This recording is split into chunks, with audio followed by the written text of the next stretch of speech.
My research is analyzing the progress of the Sustainable Development Goals. So the Sustainable Development Goals it was unanimously passed by the UN in 2015. So these are just 17 goals that all the countries have to achieve. What I did in my research is I just wanted to track the measurement of them and then also identify different underlying sources of problems that every country will have to face in order to achieve these goals. It's a really unique opportunity for a student to not just write or present their research to a professor or to fellow students, but to be put under pressure and to try to explain what their research really means in about 2 minutes to some person who's walking by and maybe looking at the poster. That demands that students really be able to explain the relevance of their research in very broad and general terms, in terms that anyone can understand. So I started off with measuring the Sustainable Development Goals to see if a country has achieved it, right? So here you can see so US is in the bottom row right here, and if you're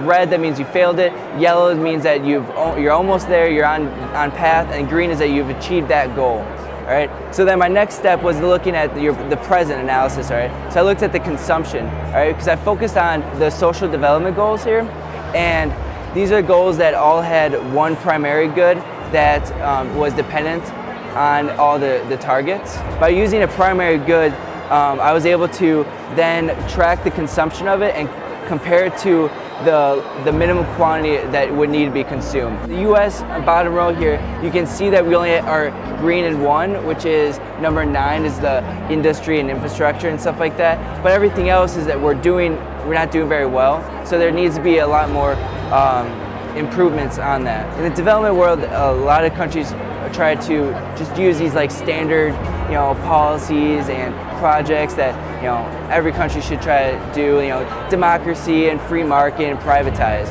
Well, I want to look at it and say, all right, let's do something more specific, So then there's a big movement towards that, looking at more custom projects and policies.